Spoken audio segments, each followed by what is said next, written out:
Hello, hello. Oh, wow. Can you hear me? Yes. Hi. Oh, okay. Okay. I'm sorry. No.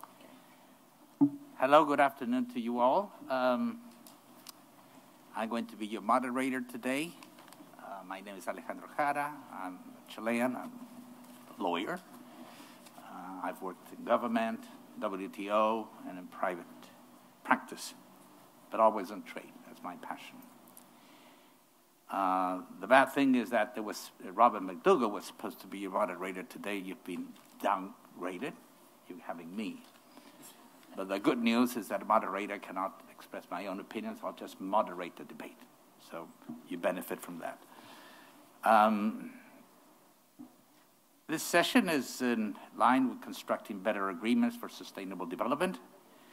The RTA exchange, as you know, is a platform jointly implemented by the International Center for the ICTSD, for short, and the Inter-American Bank of Development. This exchange convenes purposeful multi-stakeholder dialogues with a view to constructing better trade and investment agreements at the regional and multilateral levels. And dispute settlement provisions are essential, critical to these agreements to bring confidence and to ensure enforcement. In the light of the different paces of rulemaking at the multilateral level and regional level, dispute settlement mechanisms under regional preferential trade agreements are likely to become increasingly relevant in the future, maybe, for the purpose of settling disputes among the participants, and particularly where WTO plus or extra obligations are involved. Since many of these agreements do not contain provisions on anti-dumping and countervailing duties and things like domestic support on agriculture, etc., those kinds of disputes are not bound to be litigated or to be subject matter of these dispute settlement mechanisms at regional bilateral levels. They will still always be WTO. This session is divided into two rounds. One is looking at the past, basically in the present of regional trade agreements, dispute settlement mechanism. Do they work as planned? And the round two will look for the future. What are the systemic options? Each round has 3 presenters and 3 commentators. I will open the floor for questions and answers for 15 minutes. At the end of each round, this event is being streamed live online. And we have 6 speakers. Let me introduce them very briefly. Amy Porges to my right advises companies, governments, and trade associations on how to use the WTO law, trade agreements, and investment rules to solve complex market access problems. She also advises the WTO Secretary. She's done wonderful work, and she's full of ideas. Professor Jennifer Hillman, no need for introduction, but she is a professor at Georgetown Law School.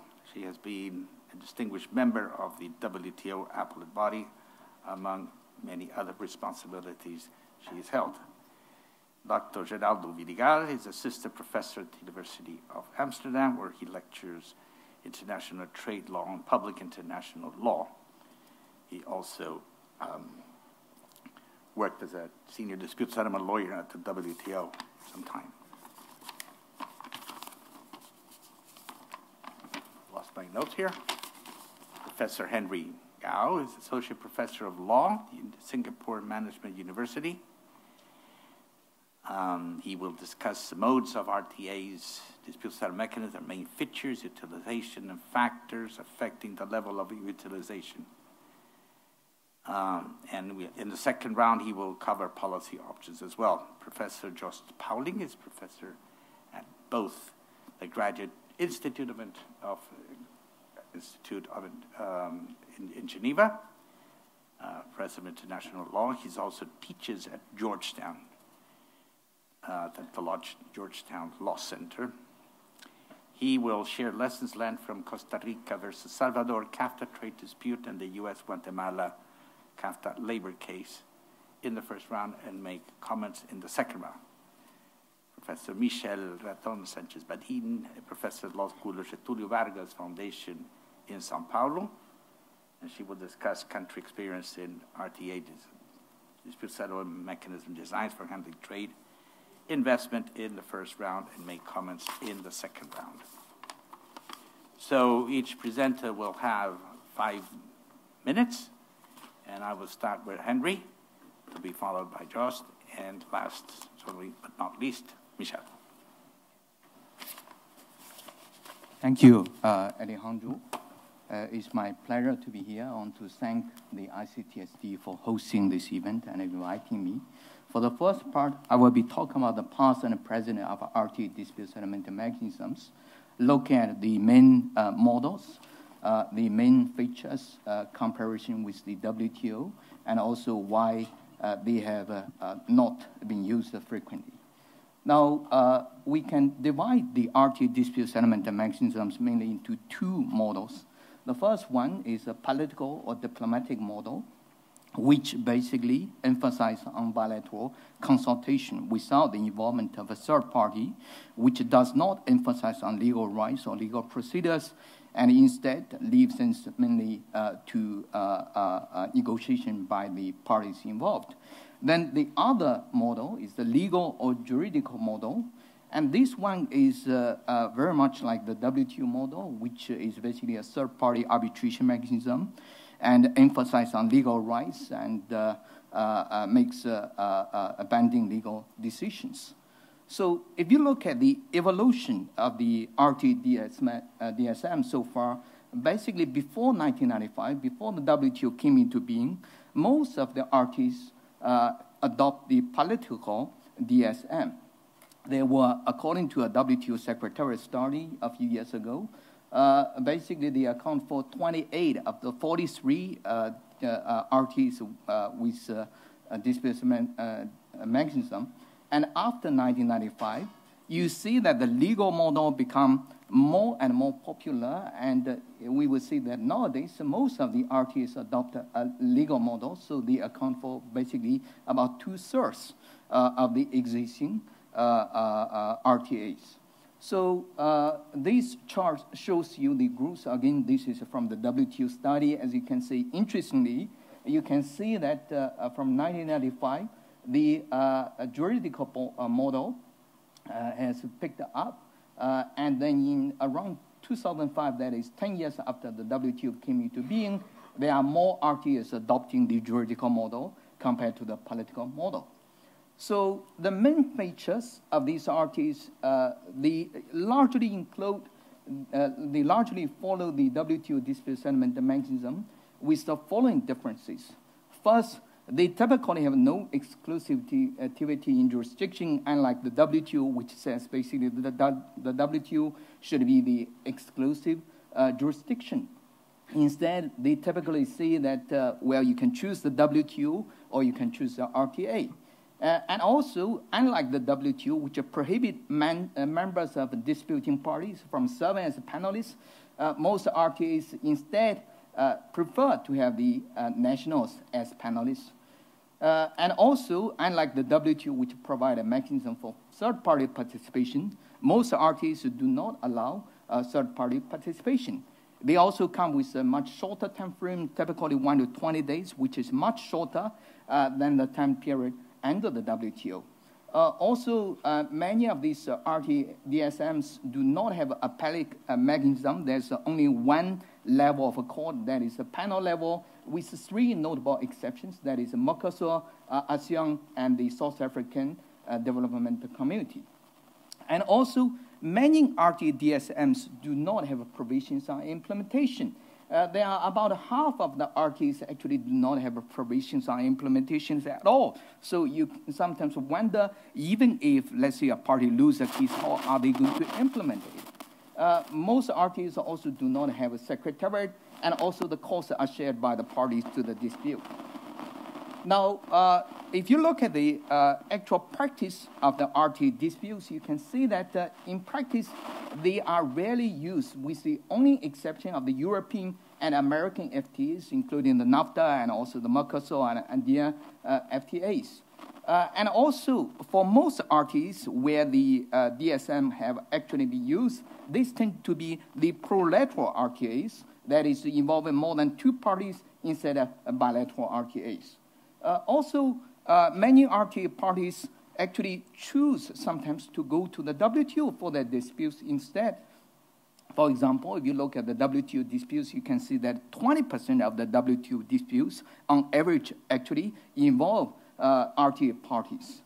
So why do we have this low utilization rate? Well, the conventional explanations are, first of all, there's a cost concern, and also they worry that the RTA will not produce good jurisprudence. Also, they want to set the precedent in a broader forum, that is in the WTO. Now, my explanation simply is based on cost-benefit analysis. If you look at the cost, there is too much trouble in establishing a panel, because in many RTAs, parties can kind of block the establishment panel, or to get quality panel report, because in many RTAs, there's difficulty of getting quality panelists. And also there's an implementation problem, as I mentioned, because half of them do not have any implementation provision. And also, at the end of the day, there's no possibility of appeal.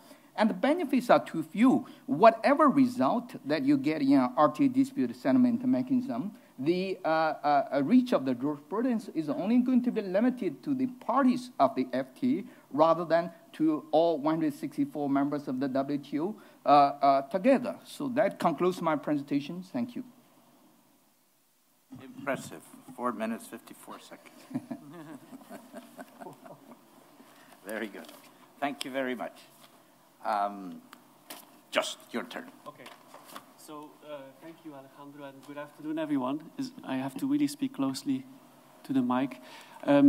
Wonderful that you're here. I've been speaking on 3 panels before, but at the NGO Center, and there was almost no one. So I'm really glad to see an audience, and I hope it doesn't depend on me then that no one was coming to the earlier panels. It must have to do with the accession to the building. So I will try and bring to life a little bit the statements that Henry was making, applied to 2 specific cases. So I've been involved in one of them on the side of El Salvador, which is the only trade CAFTA dispute so far. And then I've been following the US-Guatemala CAFTA dispute very closely. And with WTI advisors, we set up a little panel in Geneva on this case a while ago. So CAFTA-DR is a free trade agreement, US, the Dominican Republic, and the 5 countries of the Central American Customs Union. So it's a customs union of 5 countries: Costa Rica, El Salvador, Nicaragua, Guatemala, Honduras. So the FTA is actually quite typical. It includes investor-state dispute settlement. There's already been 9 cases under CAFTA, investor-state, 3 against the Dominican Republic, 2 each against Costa Rica, Guatemala, and El Salvador.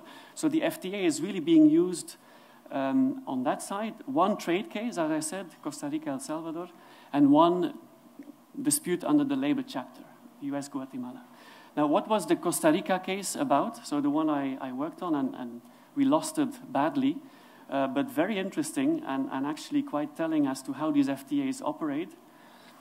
The situation was that before the CAFTA was created, so there was a customs union involving Costa Rica and El Salvador, and you would have, for example, inputs coming from China, shipped to a free trade zone in Costa Rica, and they would not have to pay the duties. And then they would be re-exported from the free trade zone, and traditionally El Salvador would impose duties because they never paid them getting into the customs union. Now the thing is, when CAFTA was negotiated, this issue was not addressed. So El Salvador, in a way, forgot to deal with it explicitly. And the question that Costa Rica was raising was, look, you, El Salvador, you impose this tariff, you can't do this under CAFTA.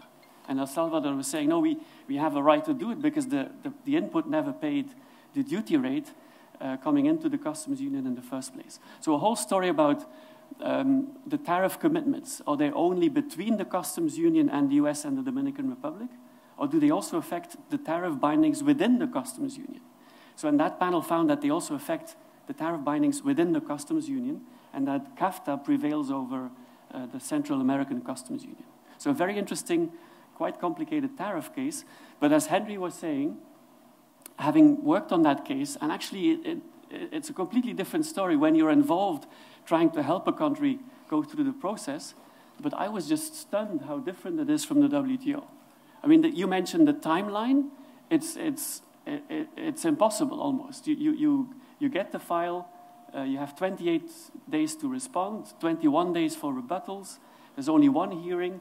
The panel has to do all of its work in 6 months. And I'm saying between panel composition and interim report. So it's almost an impossible task for a case that was, I mean, still relatively simple.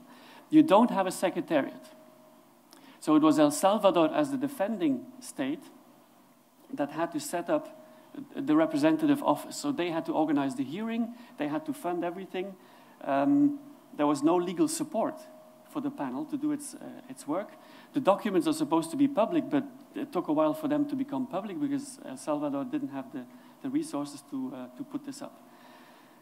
Panelists, these people were solid, good people, but they had full-time other jobs, also appointed by one of the two parties, which is very different from the WTO. So it's a bit like an investor-state arbitration where you appoint one panelist, the other side appoints one panelist, and then you have a neutral chair.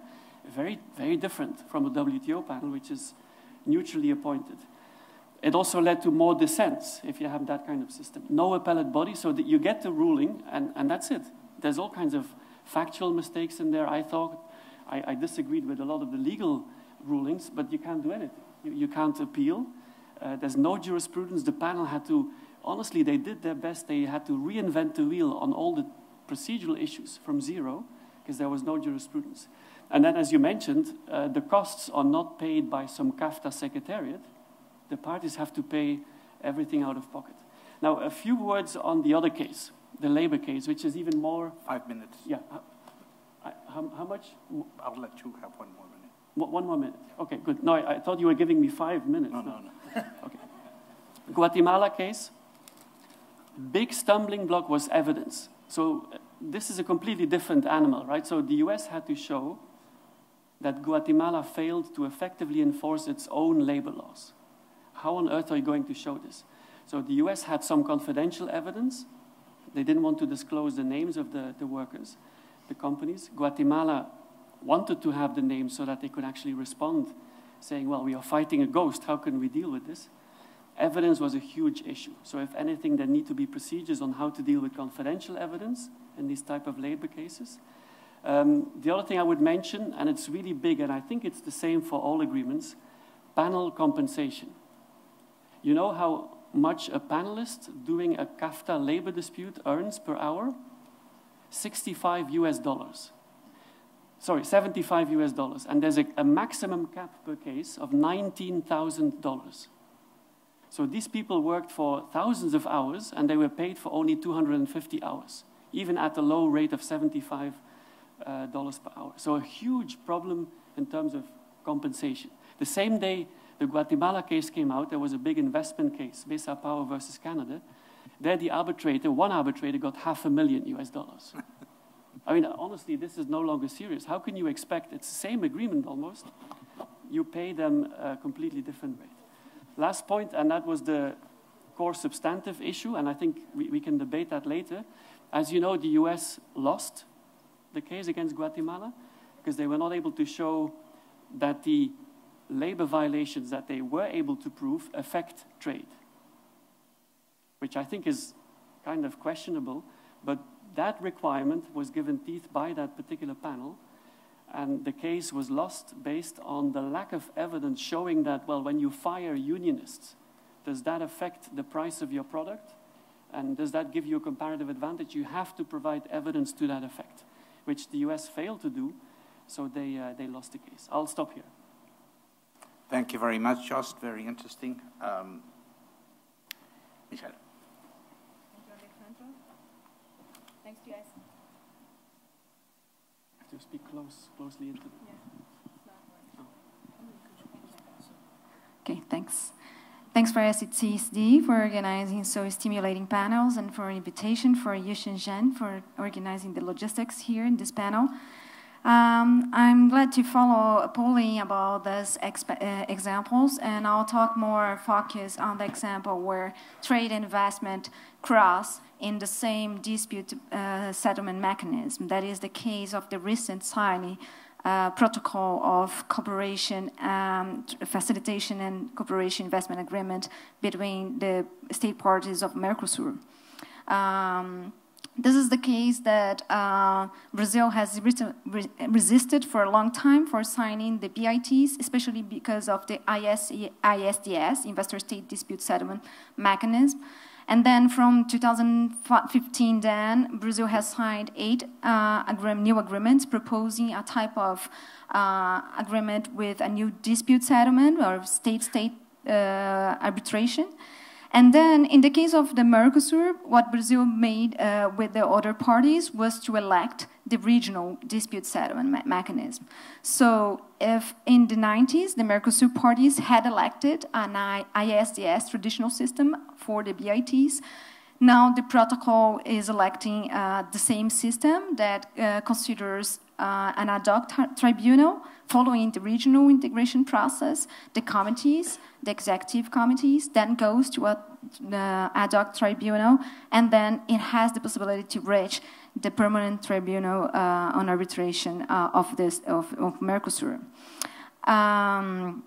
So this is the system that today poses closely together trade and investment disputes. It has not yet been used because it was signed just April this year.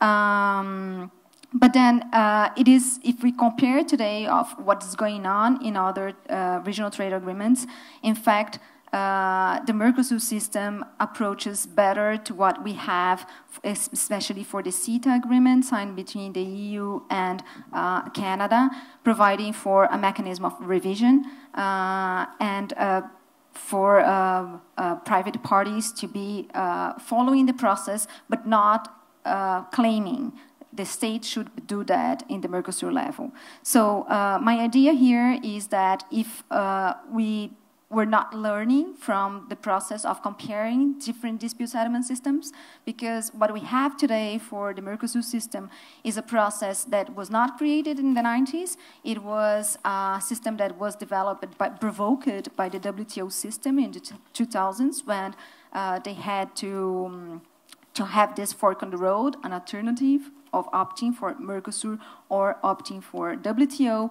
And then considering the competition of the WTO system, Mercosur also designed this permanent tribunal for revision. So what we have today then is to have a state-state dispute settlement mechanism that is dealing both with trade and investment topics. This I leave for questions and even for us to think more about how we are learning more and more comparing these different systems. Thank you. Afraid about the system. Thank you. Thank you very much. Now let me turn to the commentators, beginning with Amy.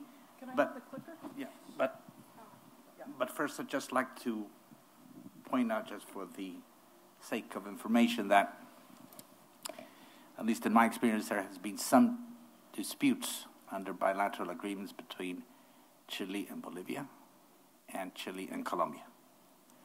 And I think that in both cases, or 3 cases, because there were 2 from Bolivia raising, complaining against Chile, and Chile lost.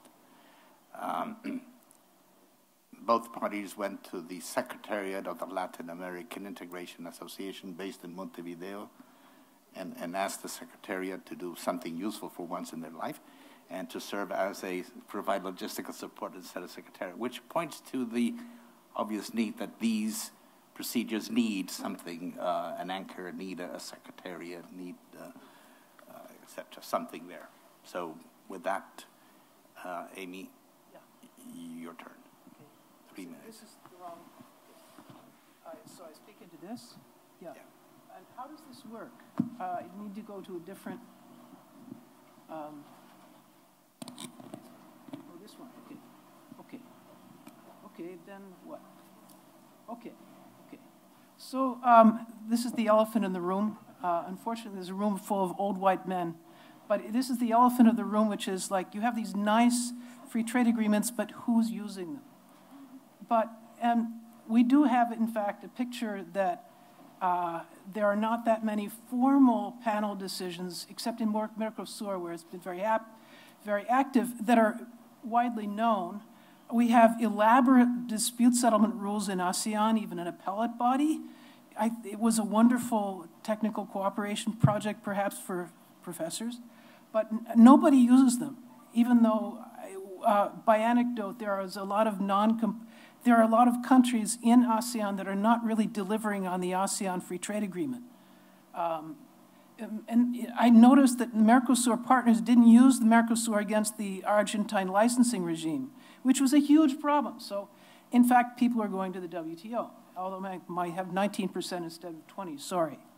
But why would you not go to the FTA? Well, obviously, it's blockable. Sometimes these procedures have a trapdoor built into them. I think NAFTA did. Sometimes they're just, people didn't think about it. You have really unrealistic timeframes because they're aspirational. They're aspirational. Nobody really wants to go into a dispute and think that it's going to take you 5 years or 10 years or 15 years to get all the way through, like with the Airbus cases. You have no administrative support, that's true. There's not even anybody there who can handle payment for the panelists. It's a huge problem, or handle the paper. And you have also this system where you have binational panels, where you have some from each party. And what happens is that each party thinks that the panelists not from that party are not going to be unbiased. They really think that those panelists are not going to vote against the home team. And this really does deter governments from taking cases to FTA disputes. I think governments strongly prefer the WTO panelist choice, where you have panelists who are from neither of the parties. And I can tell you this from experience because 20 years ago, I was at USTR and I was doing the care and feeding. I was in charge of disputes brought under Chapter 20 and Chapter 19. So I think it's also possible that there are more FTA disputes that are actually settled before a panel because there are the two parties in close contact all the time. They're able to threaten, to promise, to adjust things informally. And in fact, I think there's in fact a lot of self-help. What's going on is, you have most free trade agreements are still being phased in. They're recent. And either tariffs are not a commercial problem in which countries quite often go to zero on the date of entry into force, or they're a huge problem in which they get phased in the absolute last possible, like sugar in the case of Mexico. And what happens if a country doesn't deliver on that tariff concession? Well, the other party has the option of not delivering on another tariff concession that it made in return. I suspect that there is, in fact, a lot of informal rebalancing that is taking place out there in real life. And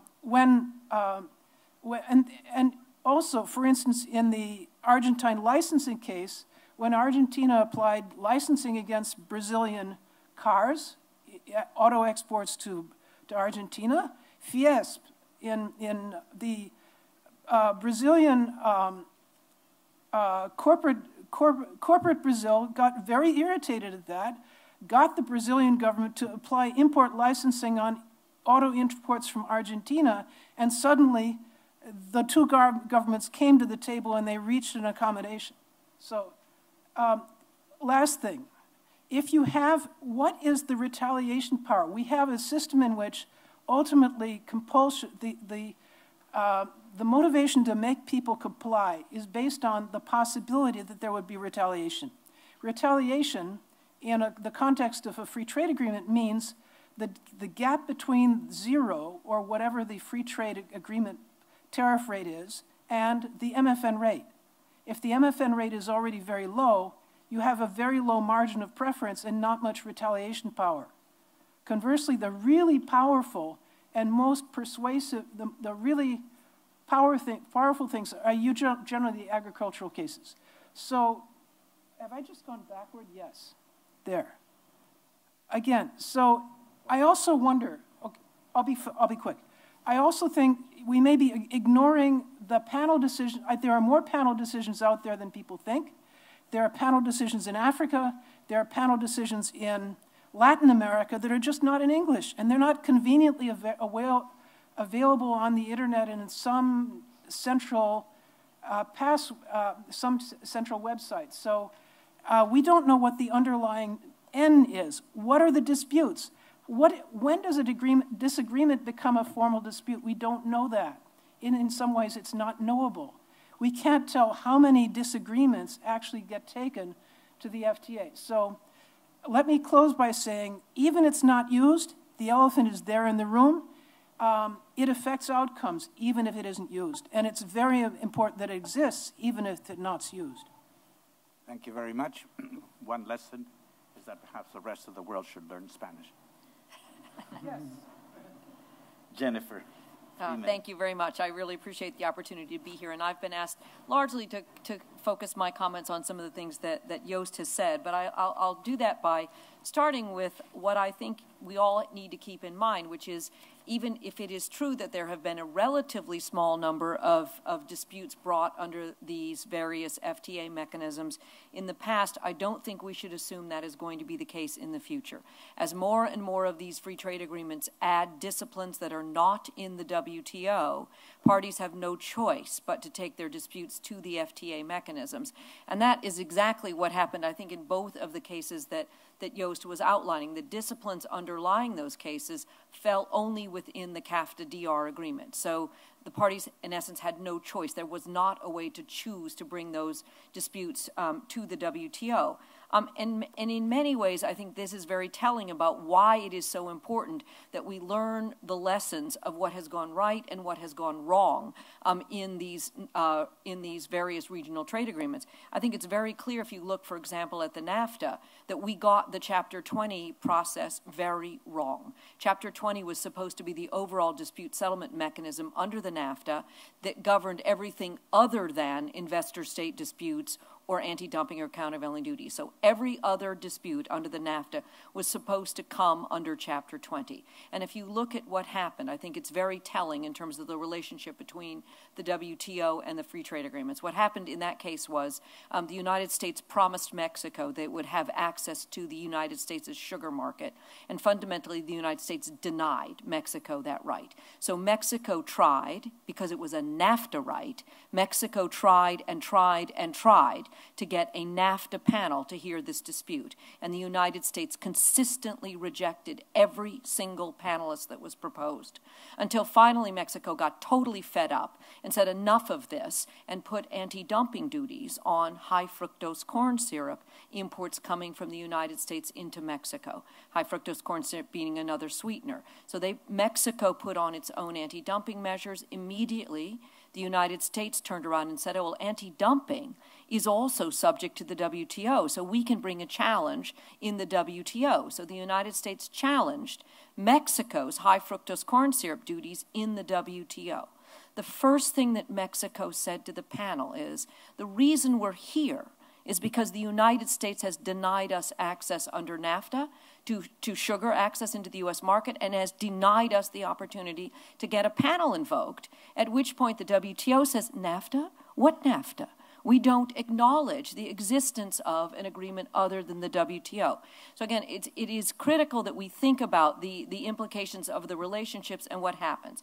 To go to the cases that Joost described, to me, they're both very interesting. Also very interesting to go to Alejandro's point. I definitely need to learn to read Spanish because if you try to find out anything about the Costa Rica El Salvador case, there is nothing, not a thing written in English. And it's not just my fault. I asked the librarians at Georgetown to sort of give me everything they can get on this case in English. And the answer came back to me, there simply is literally not anything. So there is an issue about access and access for the scholarly community and everybody else that is not there yet with respect to these regional trade agreements. The other thing I'll say is these two cases represent, if you will, the yin and the yang of the cases, because Joost described the Costa Rica-El Salvador case as one of these very, very fast cases that occurred in this incredibly quick time frame that was very difficult. I think it's fair to say that the U.S.-Guatemala labor case is just the opposite. I mean, the petition on that case was submitted to USTR in April of 2008. The decision was rendered in the summer of 2017, 9 years' time from the moment it started to the moment it ended. So all I'm saying is within this level of sort of the time frames, there is a lot of plus and a lot of minus. The other thing that I think was very clear from the Guatemala-U.S. labor dispute is it really matters what's the substantive law. I mean, what exactly is that law that's within this regional trade agreement if you're going to get it enforced? In that case, you know, the issue was the law said, and again, for what it's worth, this was an incredibly important case for many in the labor community throughout the world, and certainly for the labor community in the United States. They had rested their hopes on the fact that they now had a binding dispute settlement mechanism around labor. And they ended up getting nothing out of this case. Why? Because the substance of what was negotiated says that a party shall not fail to effectively enforce its labor laws through a sustained or recurring course of action or inaction in a manner affecting trade. And it was that linkage that you had to show that there was a sustained level of lack of enforcement of your own domestic labor laws, in a manner that affected trade that proved to be an impossible hurdle to get over. And the concern is that if it was impossible for the United States, with all the resources that it had available to it to try to bring this case, if it was impossible for the United States to make that case, could anybody else?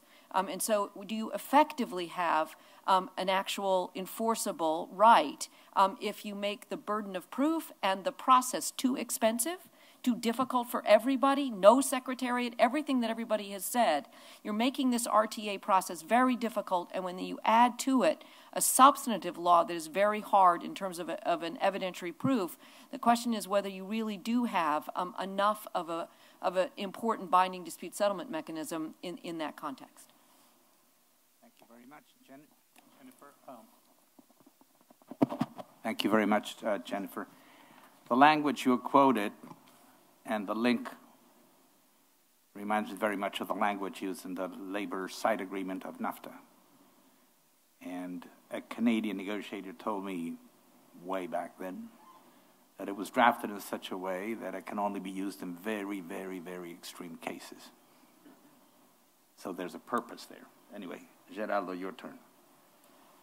Good afternoon. Hello? Okay, good. Good afternoon. Thank you, Alejandro. Thank you, everybody, for being here. Now, this is about, I'm commenting on the papers and in particular on Michelle's talk.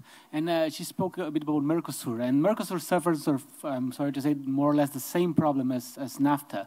So we had a flurry of cases between 1994 and 2002. That's about 8 cases. And then in 2002, the system was reformed. And since then, we've had only 2 cases. So it's with the new system. So in 2006, that's when the last case was filed that became a decision and a file. So it's been 10 years since we haven't had a case in Mercosur Tribunal that has gone all the way to a substantive decision. Now, and contrary to NAFTA, of course, there was the issue of, let's say, the trapdoor, as someone called it, didn't exist in Mercosur. It's not that there was no jurisdiction or that we were lacking a composed tribunal. It's simply that parties lost faith in the capacity of this dispute settlement system to lead to substantive or satisfactory substantive resolution of disputes. And what they did, and what Amy highlighted, is that the system sort of devolves into state-to-state retaliation and tit-for-tat retaliation, and the kind of thing that international relations scholars are going to tell us that keep international law operational. And so, which brings me to the question: what do states expect from a dispute from state-to-state dispute settlement? Because in ISDS, it's quite obvious. You have monetary remedies. So investors go there and they know or they expect that if they win the case, they're going to go back home with their money or an equivalent amount, or either their investment, of rarely or more commonly an equivalent amount in cash. Now, in trade, of course, you do not get that. Even in the WTO, you have a few cases of compensation. So you have a U.S. copyright, you have Brazil, U.S., the cotton case where claimants were able to obtain some sort of some amount of money. But normally what you get is an order for implementation or a recommendation in the case of the WTO for that you have to comply with your obligations. Now, if all you get is that, and the system isn't able to then persuade the losing party to provide this implementation, then parties lose faith in the ability of the system to actually deliver something that is better for them than simply tit-for-tat retaliation. I will say that the Mercosur system, I think it's definitely something that we. As a lawyer, of course, and we know that this, when you think about dispute settlement, as someone said, it can be very expensive. Of course, you can cap the earnings of arbitrators, but normally even then, in terms of lawyers and hours of civil servants, it's a very expensive system to use. So what we have to do is we have to make it better than the counterfactual, right, which is interstate retaliation. And the question, I guess, especially if the RTA dispute settlement starts working, is how do we get this system to deliver to claimants something that they cannot get, or they would be more useful for them than simply retaliating and bringing the other party to the negotiating table. Thank you. Thank you very much, Geraldo. I am supposed to give you the floor for questions, but we're running out of time. So if anyone has a pressing need to ask a very important question, go ahead. Better be brief. Yes, sir. Please, can you state your name and affiliation? Thank you. Hello. My name is Alejandro Pastore. I'm a professor of international law public international law in Uruguay, Montevideo. And I have also been lawyer in Aladi, so I'm quite familiar with your case, Chile, Bolivia. It's only one short question, of course, because you asked about being short. I think the main issue, and it has been surrounding all the interventions, is the enforceability. None of these solutions in any system is really enforceable, because states usually do not comply, or some states are allowed not to comply and not to have a consequence. That's what the Mercosur system is not used right now. And in many other bilateral systems, sometimes the other state do not comply, and there is not a real consequence, because retaliation, as it was said, is sometimes not possible. So the system is, in fact, not working because of that. How can Uruguay retaliate to Brazil? Even if he wins a case in Mercosur, it doesn't have the possibility to impose compensatory measures. I don't remember in English how to say it. I don't know. It's impossible. It's just something that it's in the paper. It's not in reality. And this can be also happening in WTO or in RTAs. It's the same. So there is a problem of execution. That's only the point. Thank you. I'd like to add one comment to that, too, abusing my position as moderator. And that is that you also have to take into account how these treaties are incorporated into your domestic law. Because in many of these jurisdictions, for example, in Latin America, the treaties are incorporated into domestic law and cannot be, they become the law of the land, okay, and a future law cannot contravene what has been agreed upon in an international treaty. So governments tend to apply their own law, and therefore the space they have to misbehave, if you will, is somewhat limited to where the executive has some discretion. So there's that element too in terms of compliance, and that may make a difference from jurisdiction to jurisdiction. But I don't know if any of the panelists wants to make a comment, otherwise we go into Jennifer. I'll only say that in terms of enforceability, my own perception has always been one of the reasons why the WTO has better luck or whatever, has a better track record of enforcing is the existence of the dispute settlement body. So again, it is all of the members of the WTO that come together at least once a month in this meeting of the dispute settlement body, which many refer to as the naming and shaming, if you will, but certainly where members are called out on a regular basis of you haven't complied. You said you were going to comply. You said you were going to comply by this date, and you haven't complied. And there is at least some sense, I think, that over time, a lot of that naming and shaming does have at least some effect. It clearly brings a lot of transparency to the issue that you haven't come into compliance. At some point, various governments, I think, are unsettled by consistently having to confess up to the fact that they haven't done what they said they would do. And the question, I think, for any of these other regional trade agreements, is there any way to replicate it? Because most of them right now, there's only the two parties to the dispute that are really riding herd over whether or not compliance has occurred. So it is, as you say, purely a matter of the political and economic relationship between only two. And whether there's any way to bring a broader political body in and around watching over compliance may be the way that a number of these agreements have to go, particularly the larger agreements like the TPP that have more countries in them, whether there's a way to build in more of that oversight of compliance. Thank you. Let's move on to the second part of this session. It's about the future. But in going to the future, and the first speaker is Amy, and she is full of ideas, very good ideas. I'll take as a point of departure her closing sentence, which you see on the screen. A strong dispute settlement mechanism affects outcomes even if not used. So Amy now will tell us how to get a strong dispute settlement mechanism. Where do we go?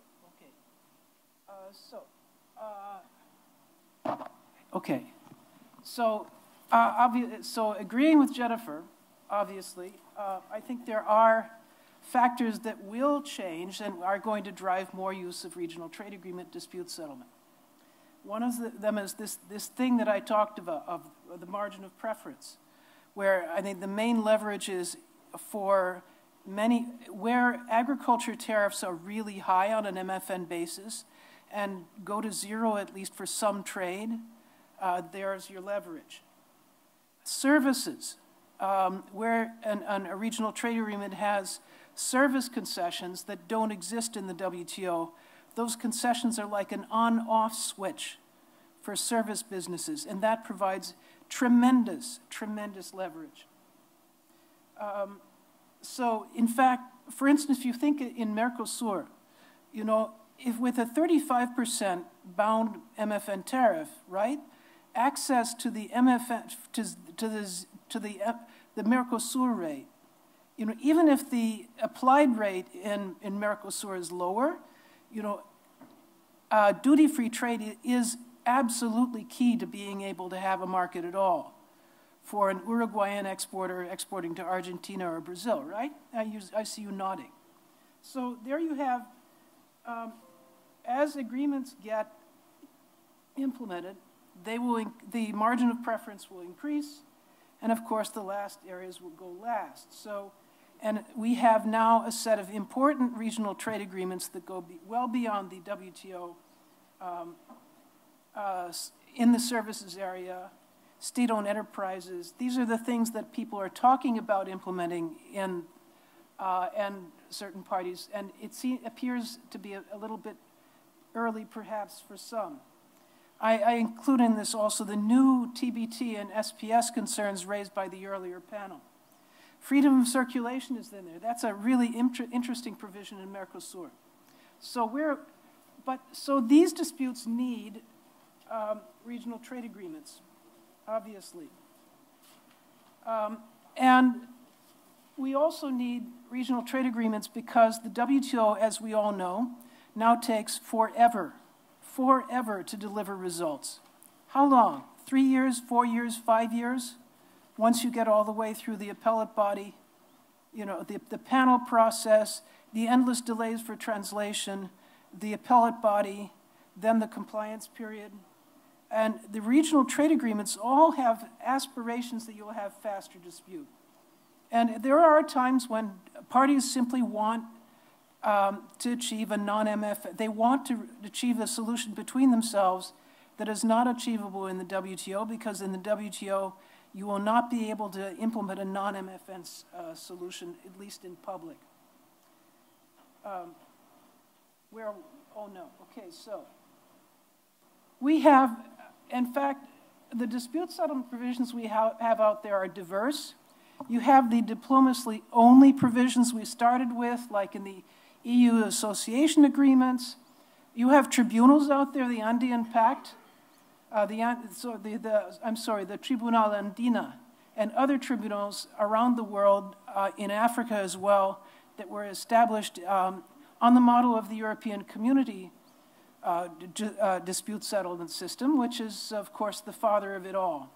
And then we have this dominant model of ad hoc tribunals, panels modeled on the WTO. Some of them are highly developed. The elaborate dispute settlement provisions in TPP, where you had a squad of lawyers thinking about every possible trapdoor to stop it up, led by the Mexican delegation, I'm sure. But these are not always negotiated by lawyers. They're not always negotiated by people who have ever seen a dispute. The people who negotiated don't necessarily make it a high priority to think about dispute settlement.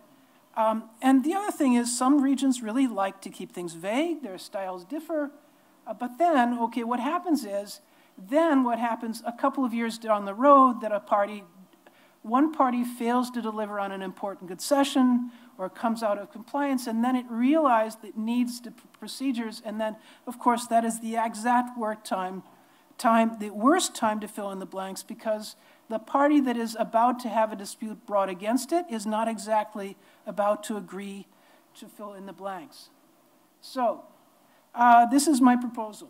It's a modest proposal. The idea is to do a study and an informal, non-government negotiation, not a negotiation between governments, because we're having it rapidly demonstrated to us that doing this in the WTO would be impossible. Doing it between governments, even in an RTA context, would be impossible. Let's just do it outside. We could do this, for instance, in the International Law Association or some other neutral body. So you would start by studying what are the issues in a dispute from a practical standpoint. And you would want to have not just academics doing this, but people who have actually worked on disputes.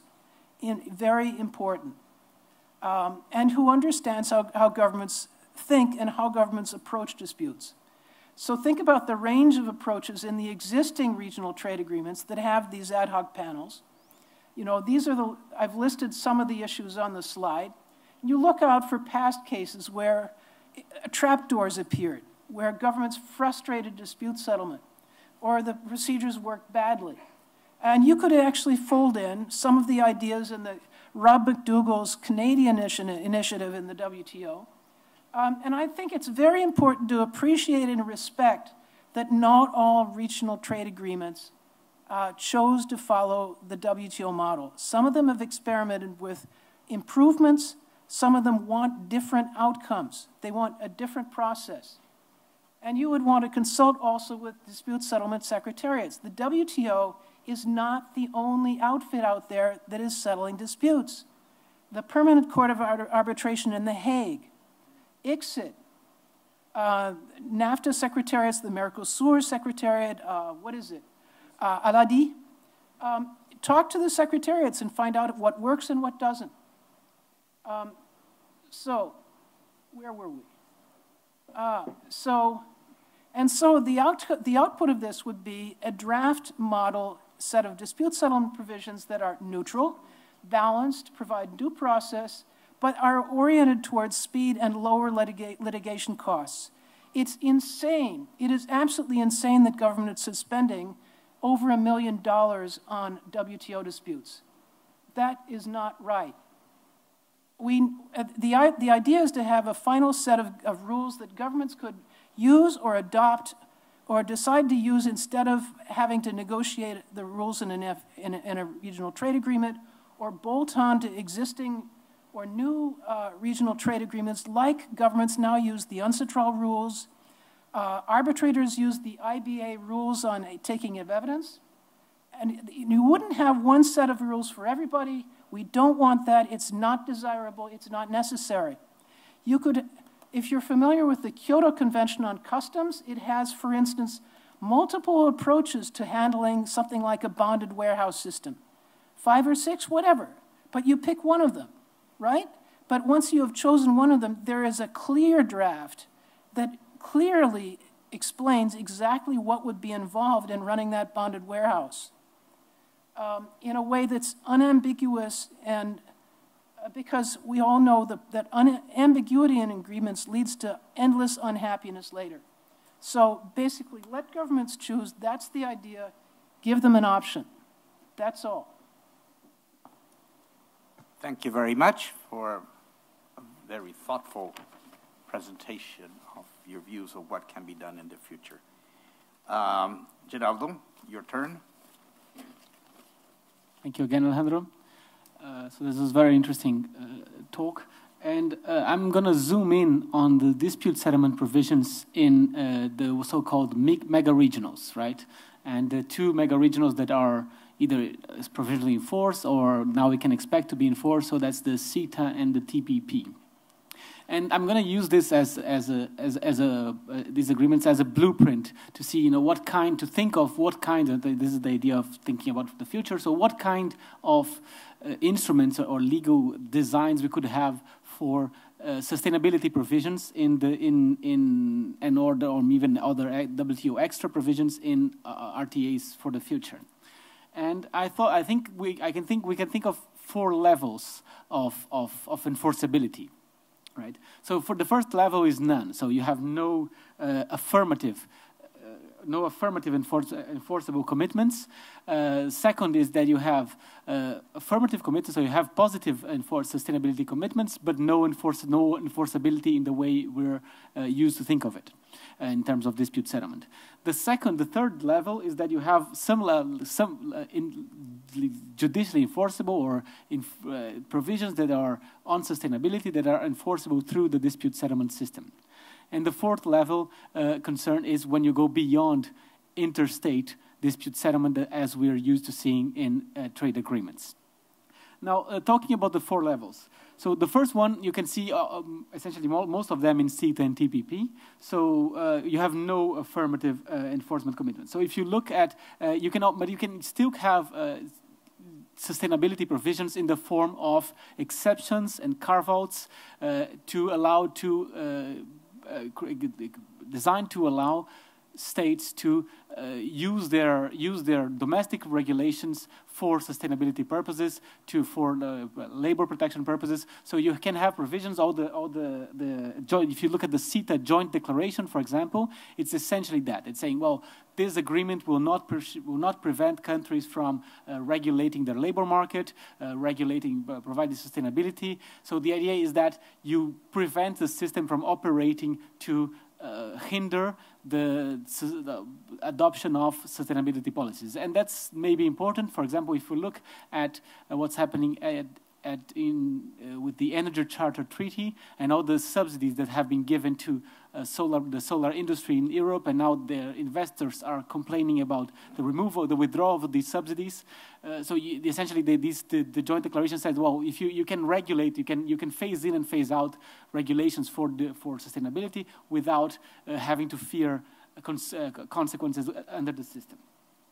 but that's not positive commitment. So that's still a way to avoid being held liable under the agreement. So what kind of positive commitments we can think of? So then you can think of positive commitments that are unenforceable, right? So you have a chapter about trade and labor or trade and environment, but then you have a provision at the end that says, well, this chapter cannot be the subject of dispute settlement. So this is I think what NAFTA does. So you can have a joint committee review the issue. You can have political settlement negotiations, but no dispute settlement.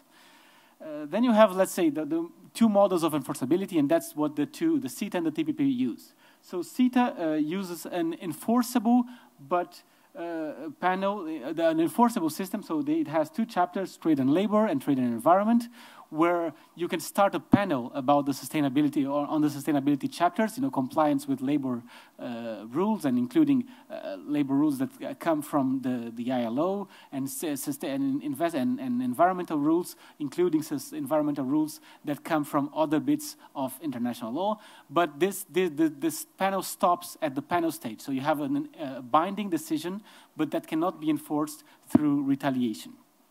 And then you have the TPP, which goes all the way. So in the TPP, the two, let's say, sustainability chapters, that's the labor and the environment chapter, they are subject to exactly the same rules as the rest of the agreement. So that means that there's a panel.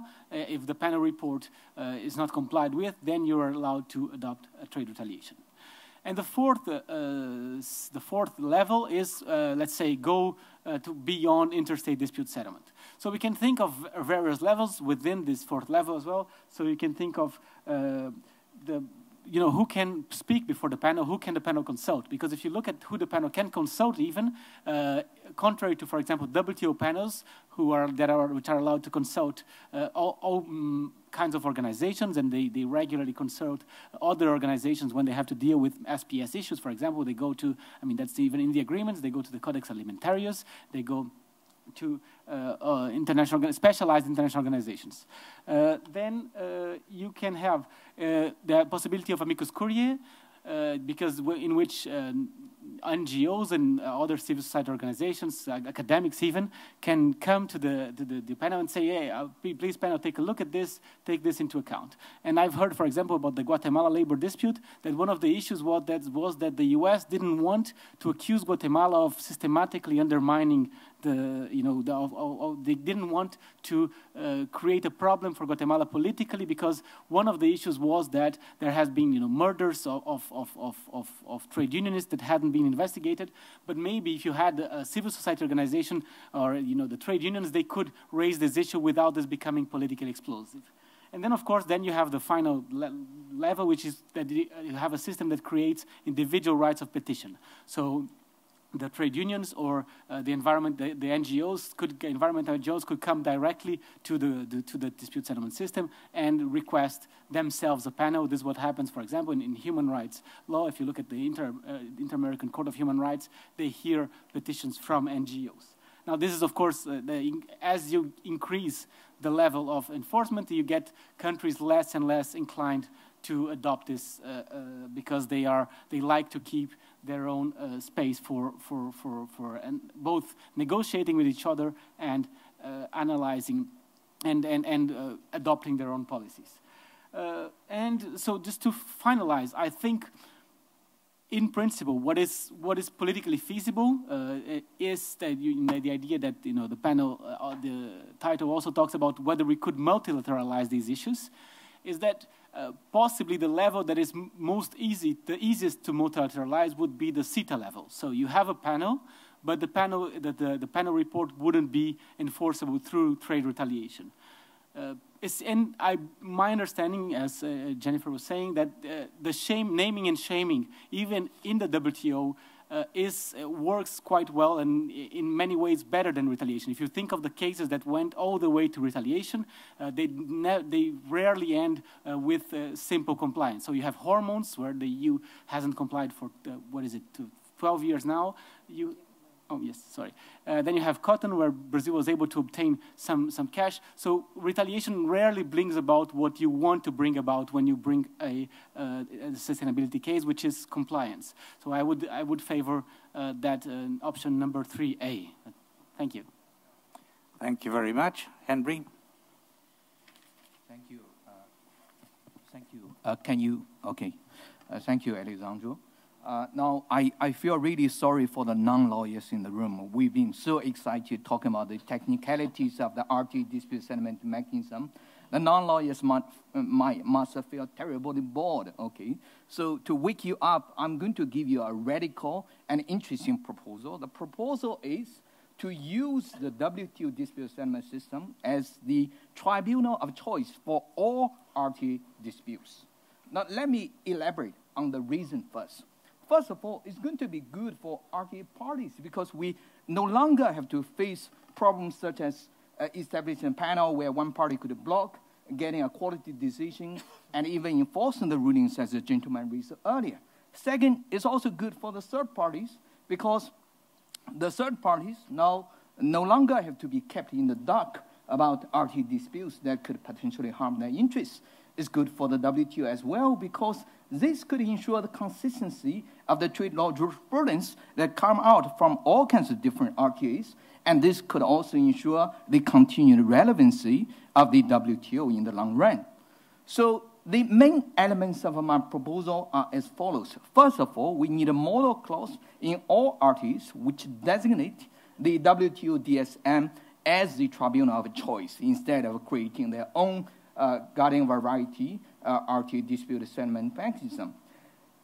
We also need to revise the DSU. Basically, you need to add something similar to the one provided for under the DSU annex. For example, currently there's one applicable to bilateral agreements, so you basically copy and modify that provision and make it apply to all kinds of RTAs. For the panel will be automatically established, and we can draw from the large pool of WTO panelists, especially from the indicative list. And the venue can be anywhere. It could be in Geneva, or it could be at the seat of one of the RTA parties. Now, we also provide the possibility of recourse to the appellate body, but the only difference is that, we see appellate body membership dropping day by day in Geneva these days. I don't want to burden them with additional cases, so instead I suggest that we give the cases to the former appellate body members who will decide these cases on appeal. And the cost will, of course, be self-funded by the parties. Now, what are the possible obstacles to my proposal?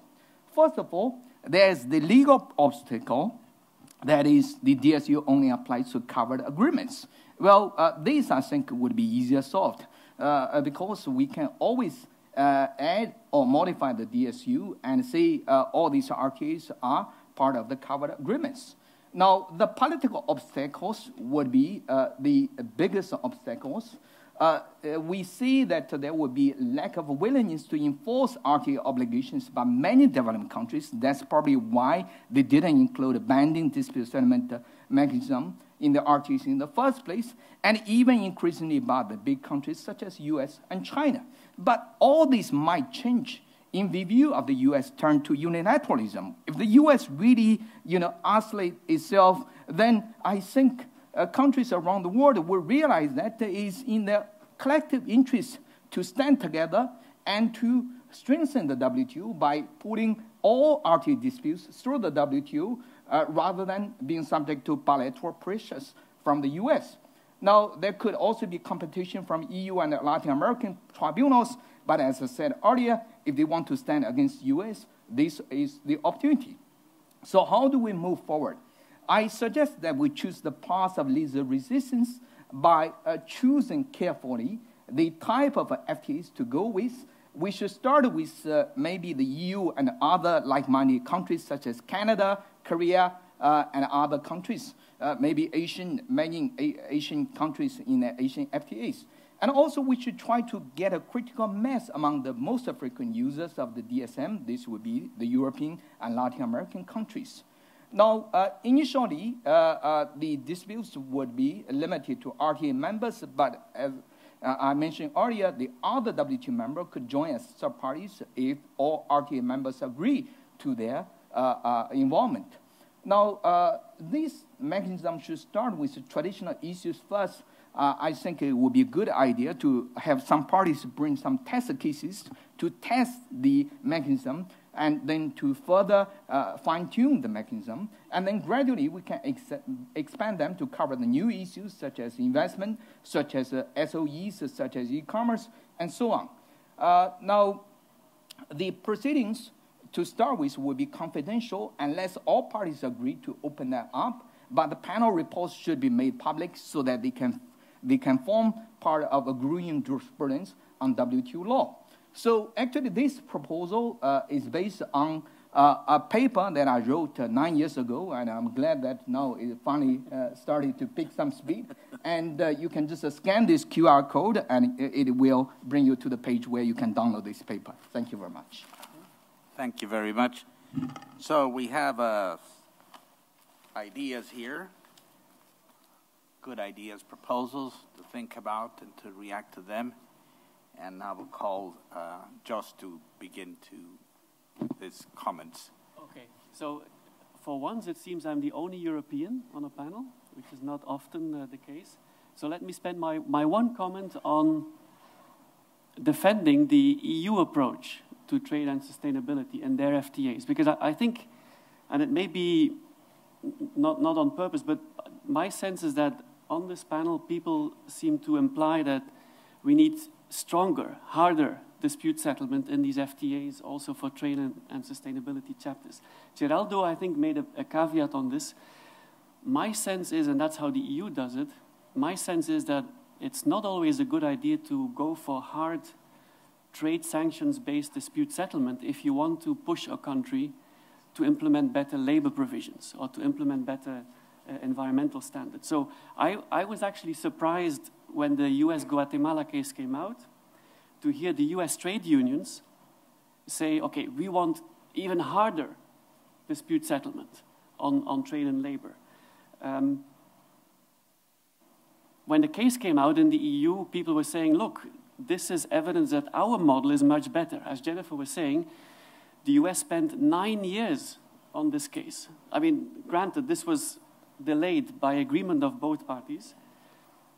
Guatemala had to hire a friend of ours, highly expensive Aiken Gump lawyer based in Geneva. This must not have been cheap to litigate. So Guatemala had to spend a lot of money on this case, money that could have been spent on improving its labor position. If the US had won the case, what would have happened? Guatemala would have been condemned to pay up to 15 million a year in sanctions. Now, will that help Guatemala to spend more money on labor enforcement? If Guatemala won the case, which now was the case, what happened? Actually, the Guatemalan delegates were telling me it actually stifled cooperation. It made things worse. They are now very aggressively one opposed to the other, so I don't see any improvement ahead. In the EU chapters, on the other hand, they take a completely different approach. So rather than saying, we will sue you, we will impose sanctions, you'll have to pay fines when you don't improve your labor or your environmental standards, through stakeholder groups, they try to talk to each other, cooperate, find ways to improve things. So the softer approach may actually work better than the harder one. I'm not saying always, but this intuitive reaction of us lawyers to say, harder law, harder dispute settlement, I'm not sure it always works. Same thing with hard versus soft law.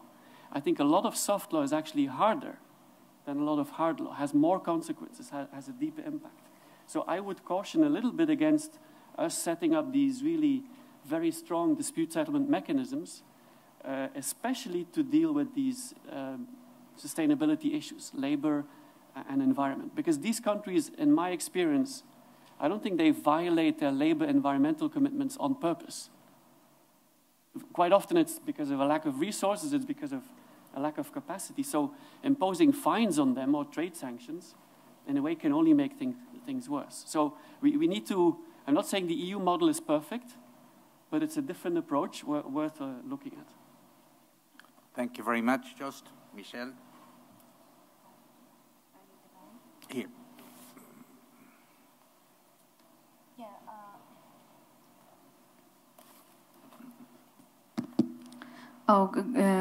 Commenting on Geraldo's about his idea of bringing these micro-regional structures to maybe reforms in the WTO, I think that there is another question here that comes close to what Joost mentioned, that is the clash of interpretation that we will have in the future. It will not be about negative commitments, but about positive commitments. So what would mean then to have a regional panel deciding on what type of policy countries should follow, and then having the possibility of having a case at a WTO for negative commitment before there, for not applying restrictive measures for social policies and environmental protection.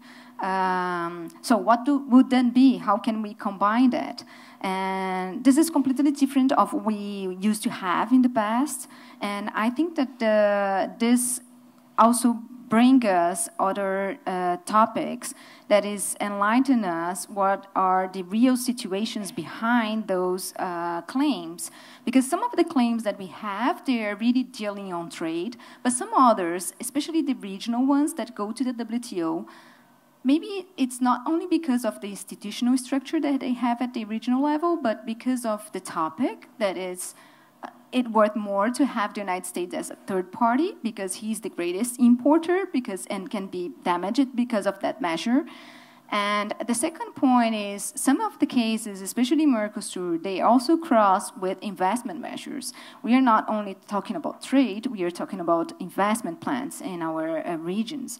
And so if we are thinking about that regional decisions would impact then in the global issues that are global problems, I think that here we can raise more concerns and think about how those consultation levels could operate together and maybe be in a greater dialogue in this idea of trade and perspective. Thank you very much. Jennifer? Well, thank you. It was my task to comment on Henry's proposal, and I have to start by saying anything gives full employment to former appellate body members. How can I possibly be opposed? No, I think Henry has raised a really sort of interesting idea that I would share his sense that has a potential for a lot of actually good things to come about in terms of creating a greater nexus between regional trade agreements and the WTO system and keeping more of the ideas and the sort of novel thoughts about how to approach an issue brought into the WTO more formally. So in that sense, I do think it has a tremendous amount to offer. I also think it's interesting to think about how possible it is in the sense of the jurisprudence of the WTO. I think it's very interesting that within the TPP, for example, there is an express provision within that Trans-Pacific Partnership language that says the already existing interpretations of the WTO are effectively read into the TPP. So it would give these regional trade agreements, in essence, a body of jurisprudence that they don't otherwise start out with if the commitments are similar to our existing commitments within the WTO. Couple of things, though, that I would add to Henry's proposal that to some degree comment on what Joost has said, which is the thing that's been glided over consistently here is, for example, the requirement in the WTO rules to engage in consultations before you begin a dispute. And I would think at least to address, I think, Joost's concern, it would be really important for if we're going to take up Henry on his model, to figure out whether there's a way to really make those consultations more meaningful. Within the WTO system now, they have either become highly perfunctory, where they happen literally at 4:00 p.m. on the 60th day of consultations, which means nothing really happens, or they've become a lot of discovery, like please give me all the evidence that I can't otherwise find. And so it'll be important to think about whether there's a role for the consultation process and or whether there's more of a role for the good offices of the WTO Director General or others, because I think Joost is exactly right, that there are certain kind of disciplines that lend themselves very well to a binding dispute settlement mechanism, and there are others that don't. And many of the ones that don't fall neatly within a binding dispute settlement mechanism are those that are in a lot of these RTAs. So it may be that there needs to be a way to sort of direct the traffic where some things go to this more consultative, non-binding, but with a kind of third-party mediator involved in some way to help resolve those kind of disputes, whereas the more sort of hard, if you will, disputes go in the other direction. The other thing that I think it would really help on if disputes were resolved within the WTO is exactly the issue that the gentleman from Uruguay asked, which is how is it that small countries are ever going to get effective real relief if they're going up against the major big parties that just have so much more economic weight that it's hard for them to get resolution. So I think it's a really interesting idea that might be sort of, again, it's going to take consensus within the members, but I think it's a very interesting idea that would, as you say, keep the WTO very much more relevant, both relevant to the RTAs and relevant more generally. And the only negative that you're going to clearly hear right now is the queue is already very long at the WTO dispute settlement system. And if you start adding to it disputes under all of the regional trade agreements, the queue is only going to get longer and longer. So it would take some serious thinking about the size of the appellate body, the size of the staff for the legal affairs and rules divisions, the size and the amount of, if you will, courtrooms in which these cases can be heard. All of that, I think, the capacity of the Secretariat, even at the WTO, would have to be really thought out very carefully if we're not going to have the queues stretching years before you even can get a lawyer assigned to your case.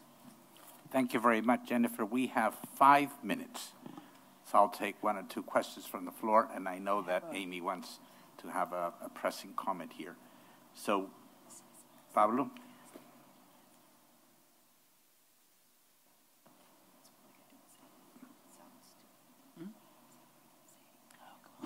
Thank you very much, and congratulations to the panel. I have one question for the interesting motion proposal from Henry about the issues of sustainability related to labor. In Singapore Conference in 1996, it was established that these matters goes to ILO. And ILO deals with these issues. In fact, Guatemala Case has been dealing with for many years. And in a cooperative way, they have established a delegate from the Director General there, and there's many issues there. So how do you envisage this role of ILO being the expert body in the international arena related to your proposal? This is not quite the same in environmental issues because we have not an ILO environmental, but nevertheless, I think this is very special. Thanks. Yeah. Amy? Yeah, okay. I'll make this quick. I know the time is short. There's a fundamental issue here with this proposal, which is that it's functionally enlarging the scope of the WTO. There are certain delegations to which the labor obligations in FTAs are anathema. And it would be anathema for them to have this WTO Secretariat handling cases enforcing those provisions. Beyond that, the question is a real good question. Do we really want to have the WTO taking over the wide and varied ecosystem of regional trade agreement dispute settlement with the wide and varied preference of different parties of different agreements and making it all the same thing?